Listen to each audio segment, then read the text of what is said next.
Inspector Jamshed series novel بے تک کی وارداتیں بائی اشتیاق احمد پارٹ 2 100% دوسری۔ ٹی وی لاؤنج میں رکھے فون کی گھنٹی بجی۔ اس وقت شام کے 5 بجنے والے تھے۔ انسپیکٹر جمشید ابھی گھر نہیں آئے تھے، لیکن کسی لمحے بھی وہ آ سکتے تھے۔ گھنٹی کی آواز نے فرزانہ کو چونکا دیا۔ اس نے فوراً کہا، یہ میری کسی سہیلی کا فون ہے۔ ہائیں، تو کیا فون کی گھنٹی اب یہ بھی بتانے لگی ہے؟ فاروق کے لہجے میں حیرت تھی۔ اگر فون کی گھنٹی سے خطرے کی بو تمہیں آ سکتی ہے تو مجھے کیوں نہیں پتہ لگ سکتا کہ یہ میری سہیلی کا فون ہے؟ توبہ ہے تم لوگوں سے، رسیور اٹھاتے نہیں اور باتیں بگاڑ رہے ہیں۔ میں سنتی ہوں فون۔ الفاظ کے ساتھ ہی بیگم جمشید باورچی خانے سے نکلنے لگیں۔ نہیں، آپ رہنے دیں، میں سنتی ہوں فون۔ یہ کہتے ہوئے فرزانہ نے دوڑ کر رسیور اٹھا لیا۔ دوسری طرف کی آواز سنتے ہی فرزانہ چہکی۔ دیکھا، میں نے کہا تھا نا۔ کیا کہا تھا؟ فون میں دوسری طرف سے پوچھا گیا۔ 1 منٹ صوفیہ، یہ کہہ کر وہ ان کی طرف مڑی۔ میرا اندازہ 100% درست نکلا، یہ میری سہیلی صوفیہ ہیں۔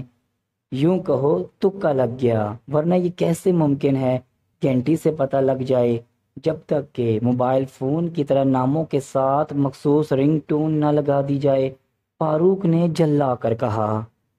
اچھا بابا، ٹھیک ہے، اب فون تو سن لو نا۔ محمود جل گیا۔ فرزانہ مسکرا دی اور ریسیور میں بولی، ہاں تو صوفیہ، میری یاد کیسے آ گئی؟ سچی بات یہ ہے کہ میں تمہاری ضرورت محسوس کر رہی ہوں، لیکن تم بس صرف مجھ سے ملنے کے لیے آؤ گی، یہ ظاہر نہیں کرو گی کہ میں نے بلایا ہے، ورنہ پاپا ناراض ہوں گے۔ کیا مطلب؟ کیا کوئی خاص مسئلہ ہے؟ پتہ نہیں، میں تو یہی محسوس کر رہی ہوں، لیکن پاپا نے اس معاملے کی طرف کوئی توجہ نہیں دی۔ امی بھی پریشان ہیں۔ ایسی کیا بات ہو گئی؟ یہاں آنے پر ہی بتا سکتی ہوں۔ اکیلی آؤں یا اپنے بھائیوں کے ساتھ آؤں؟ اگر تم بھائیوں کے ساتھ آئیں تو پاپا شک کریں گے۔ اچھی بات ہے، میں آدھ گھنٹے تک پہنچ جاؤں گی۔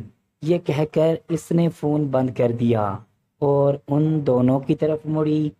کوئی مسئلہ ہے؟ اس کے والد اس سلسلے میں کسی کی مدد نہیں چاہتے، لیکن وہ اور اس کی والدہ پریشان ہیں، لہٰذا وہ چاہتی ہے کہ میں اس سے ملنے کے بہانے پہنچ جاؤں اور مجھے بتائے گی کہ کیا معاملہ ہے، لہٰذا مجھے اکیلے ہی جانا ہوگا۔ میں جاؤں امی جان؟ اگر آپ کی اجازت ہو تو۔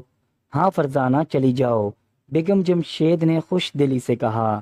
یہ تو ویسا ہی کوئی معاملہ ہے جیسا جنرل عابد شیرازی والے کیس میں پیش آیا تھا۔ ہمارے دوست تو ہمیں اتنا نہیں بلاتے جتنا تمہاری سہیلیاں تمہیں بلاتی ہیں۔ محمود یاد کرنے والے انداز میں بولا، آخر کتنی سہیلیاں ہیں تمہاری؟ جب دیکھو کسی نہ کسی کے والد کسی مسئلے سے دوچار ہوئے ہوتے ہیں، اور یہ بھی ہوتا ہے کہ وہ اپنے طور پر بلا رہی ہوتی ہے جبکہ اس کے والد کسی کی مدد گوارا نہیں کرتے۔ فاروق کے لہجے سے بیزاری ٹپک رہی تھی۔ اتفاق کی بات ہے، لیکن اس میں میرا کیا قصور؟ پہنچ جاؤ پھر۔ فاروق نے منہ بنایا۔ جل گئے؟ جلتا ہے میرا جوتا۔ وہ مسکرایا۔ مطلب یہ کہ میری جوتی کی نقل اتارے گا؟ فرزانہ ہنسی۔ جاؤ جاؤ، کان نہ کھاؤ۔ محمود جلا اٹھا۔ اسے کہتے ہیں گرگٹ کی طرح رنگ بدلنا۔ آج تم بھی فاروق کے طرفدار بن گئے۔ خبردار محمود، یہ ہمیں لڑانے کی کوشش میں ہے۔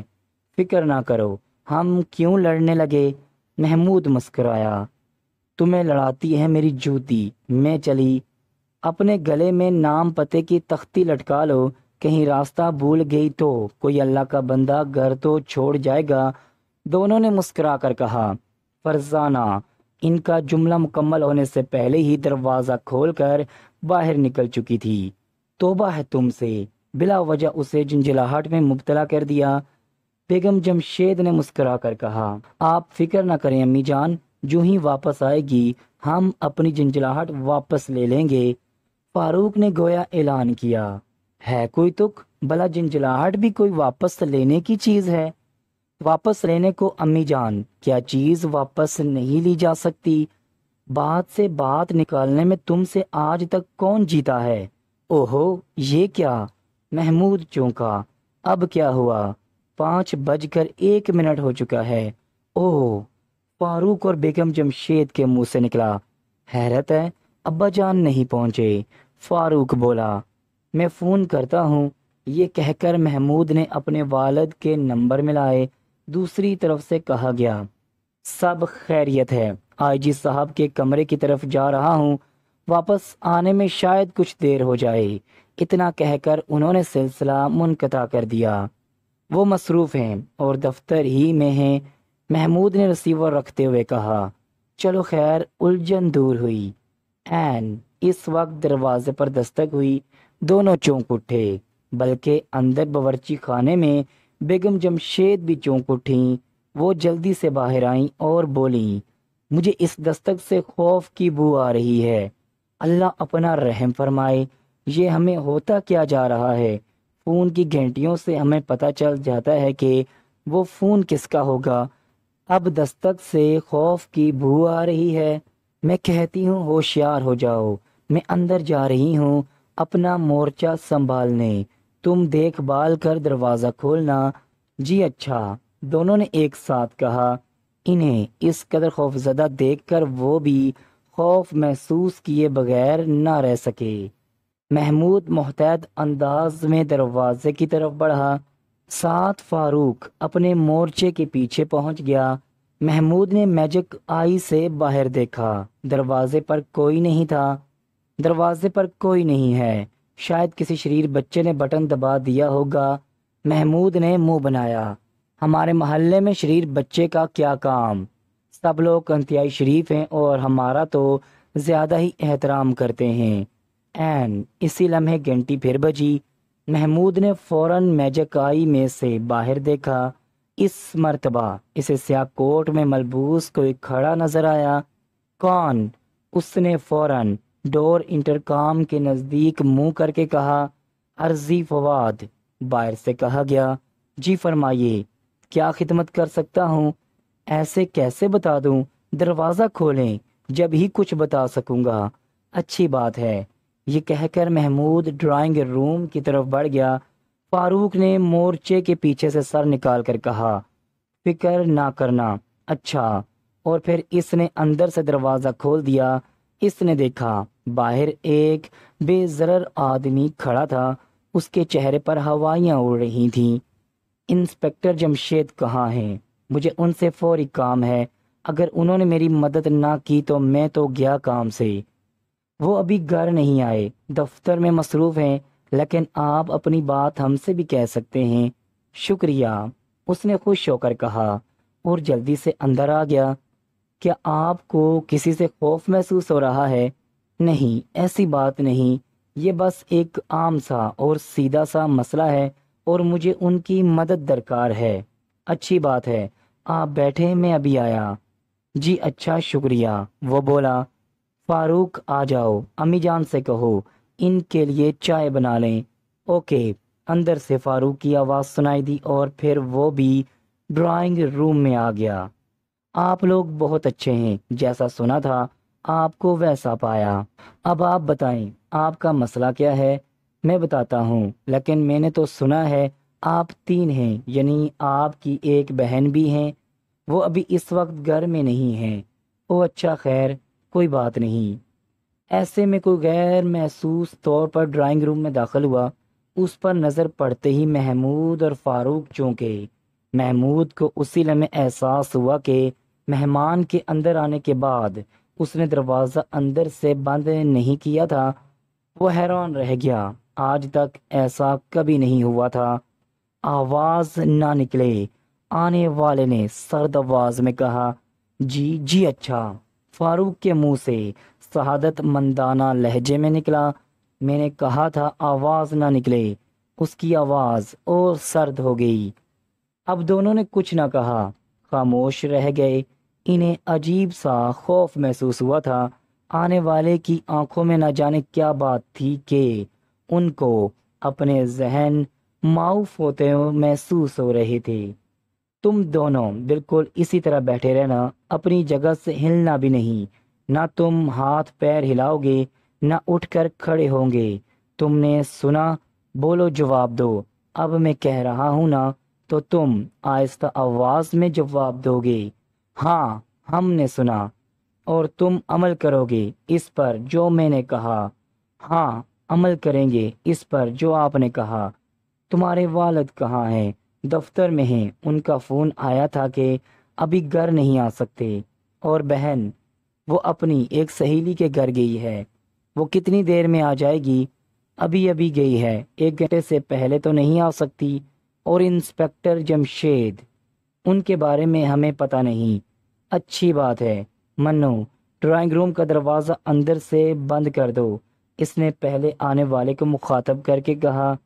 اچھا شالو۔ وہ اٹھا اور دروازہ اندر سے بند کر دیا۔ تم یہیں ٹھہرو تاکہ معلوم ہو کہ یہ حرکت کریں گے یا نہیں۔ حرکت کریں تو ان کو اس سوئی سے بے ہوش کر دینا۔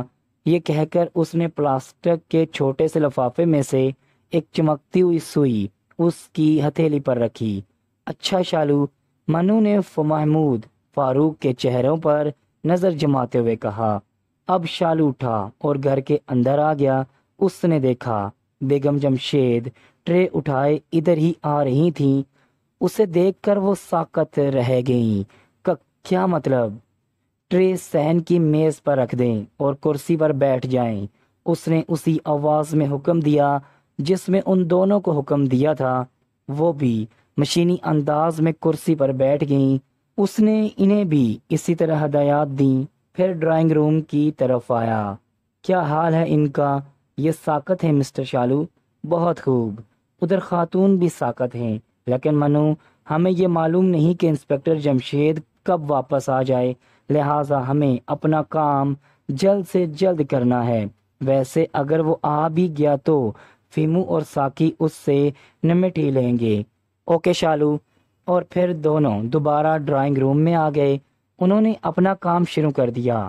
وہاں سے نکل کر انسپکٹر جمشید والے کمرے میں داخل ہو گئے اور وہاں اپنا کام کرتے رہے۔ اس طرح انہیں لگ بھگ آدھا گھنٹہ لگ گیا۔ اب وہ بیگم جمشید کے پاس آئے۔ ہم جا رہے ہیں، ہمارے جانے کے 15 منٹ بعد تم معمول پر آؤ گی۔ یہ کہہ کر وہ ڈرائنگ روم میں آئے۔ ان سے بھی شالو نے یہی کہا اور باہر نکل گیا۔ 15 منٹ بعد محمود اور فاروق کے جسموں میں حرکت ہوئی۔ 1 منٹ بعد بیگم جمشید نے حرکت کی۔ پھر ان کے منہ سے نکلا، ارے یہ کیا؟ انہوں نے دیکھا سارا ڈرائنگ روم الٹ پلٹ پڑا تھا، گویا اس کی اچھی طرح تلاشی لی گئی تھی۔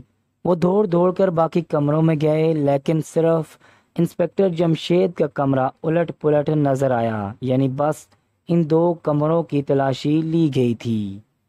یہ دونوں کس چیز کی تلاش میں آئے تھے؟ یہ تو اب دیکھنا ہوگا۔ انہوں نے اپنی چیزوں کو چیک کرنا شروع کیا۔ بہت باریک بینی سے انہوں نے یہ کام کیا، لیکن کوئی چیز غائب نظر نہ آئی۔ آخر محمود نے اپنے والد کے نمبر ملائے۔ انہوں نے فوراً جواب دیا، ہاں محمود، کیا بات ہے؟ ہمارے گھر میں ایک پراسرار واردات ہو گئی ہے۔ کیا کہا؟ وہ حیران ہو کر بولے، جی ہاں، تفصیل سنیے۔ اور پھر اس نے تفصیل سنا دی۔ اس کے خاموش ہونے پر وہ بولے، حیرت ہے، 100% دوسری واردات۔ میں آ رہا ہوں۔ جی؟ کیا مطلب؟ دونوں کے منہ سے ایک ساتھ نکلا، لیکن انسپکٹر جمشید کا فون بند ہو چکا تھا۔ اوہ! فرزانہ نے صوفیہ کی کوٹھی کے سامنے پہنچ کر گھنٹی بجائی۔ اسے باہر کوئی گارڈ نظر نہیں آیا، حالانکہ یہاں ہر وقت گارڈ موجود ہوتے تھے۔ اس پر اسے حیرت بھی ہوئی تھی۔ صوفیہ کے والد نجم الدین نعمانی ایک بڑے سرکاری آفیسر تھے۔ دروازے پر ہر وقت 2 سرکاری گارڈ ڈیوٹی دیتے تھے، یعنی 8 گھنٹے کی ڈیوٹی کے بعد دوسرے 2 گارڈ آ جاتے تھے۔ جلد ہی قدموں کی آواز سنائی دی اور صوفیہ کی صورت دکھائی دی۔ وہ اسے دیکھ کر مسکرا دی۔ میں تمہاری ہی راہ دیکھ رہی تھی فرزانہ۔ ہوں، لیکن یہ کیا صوفیہ؟ گارڈ کیا ہوئے؟ اندر آ جاؤ، بتاتی ہوں۔ اس کے لہجے سے پریشانی جھانک رہی تھی۔ کوٹھی حد درجے شاندار تھی۔ اس کے والد وزیر تو نہیں تھے، صوبائی وزارت داخلہ کے اہم افسر ضرور تھے۔ انہیں بہت سی سرکاری سہولتیں حاصل تھیں، کوٹھی بھی سرکاری تھی۔ اس کی آن بان اور شان ہی اور تھی۔ اندر داخل ہوتے ہی دونوں طرف لمبے چوڑے باغ نظر آتے تھے، درختوں کے باغ اور پھولوں کے پودے، ان گنت قسموں کے پھول لہلاتے نظر آتے تھے۔ صوفیہ اسے اپنے کمرے میں لے آئی اور دروازہ اندر سے بند کر لیا۔ بہت زیادہ پریشان نظر آ رہی ہو صوفیہ؟ فرزانہ نے اسے پریشان نظروں سے دیکھا۔ ہاں فرزانہ، بات ہی ایسی ہے۔ دونوں صوفے پر ساتھ بیٹھ گئیں۔ اسی وقت ملازم اندر داخل ہوا اور ایک ٹرے رکھ کر چلا گیا۔ ٹرے میں پھل تھے۔ صوفیہ نے ٹرے اس کے قریب کر دی۔ فرزانہ نے پھلوں کی طرف کوئی توجہ نہ دی۔ اسے تو تفصیل جاننے کی بے چینی لگ رہی تھی۔ پہلے تفصیل صوفیہ؟ او اچھا، 2 دن پہلے رات کو کوٹھی میں 3 آدمی داخل ہوئے تھے۔ انہوں نے چہرے کپڑے سے چھپائے ہوئے تھے۔ کیا؟ مارے حیرت کہ اس کے منہ سے نکلا۔ ہاں فرزانہ، انہوں نے بابا جان کے کمرے کی تلاشی لی تھی اور ڈرائنگ روم کی بھی۔ اس کام میں انہوں نے تقریباً 2 گھنٹے لگائے تھے اور پھر وہ چلے گئے تھے۔ کیا وہ نقدی اور زیورات وغیرہ لے گئے؟ نہیں، کچھ بھی نہیں لے گئے۔ نقدی اور زیورات کو تو انہوں نے ہاتھ بھی نہیں لگایا۔ وہ کسی چیز کی تلاش میں تھے۔ حیرت یہ ہے کہ انہوں نے سیکیورٹی الارم اور کلوز سرکٹ کیمروں کے سسٹم کو بالکل جام کر دیا تھا۔ وہ اندر داخل کس طرح ہوئے یہ بھی معلوم نہیں۔ کیا لے گئے؟ نہیں معلوم۔ اس سے زیادہ عجیب بات ہے کہ بابا نے پولیس کو فون نہیں کیا، حالانکہ انہیں تو فوراً پولیس کو بلانا چاہیے تھا۔ ہم سب نے کہا بھی کہ پولیس کو بلائیں، لیکن جواب میں انہوں نے کہا کوئی ضرورت نہیں، جب ہماری کوئی چیز گئی نہیں۔ اس پر سب خاموش ہو گئے۔ لیکن میری پریشانی بہت بڑھ گئی ہے۔ اس دن سے بابا جان بہت پریشان ہیں۔ اگر کوئی چیز گئی نہیں تو پھر وہ پریشان کیوں ہیں؟ لیکن صوفیہ، اگر تمہارے والد تحقیقات نہیں کرانا چاہتے تو بھلا میں یا ہم اس سلسلے میں کیا کر سکیں گے؟ اور ہم کوئی کام کریں گے بھی کیسے؟ میرا مطلب ہے ہم ان سے چھپا کر بھی کچھ نہیں کر سکتے۔ اس سلسلے میں تو انہی سے سوالات کرنے ہوں گے۔ یہ خیال مجھے بھی آیا تھا، پھر میں نے سوچا چلو تم کوئی مشورہ ہی دو گی۔ خیر پہلے یہ بتاؤ گارڈ کیوں نظر نہیں آ رہے؟ قاعدہ یہ ہے کہ پہلے 2 گارڈ آتے ہیں، تب وہ 2 جاتے ہیں جو ڈیوٹی پر موجود ہوتے ہیں۔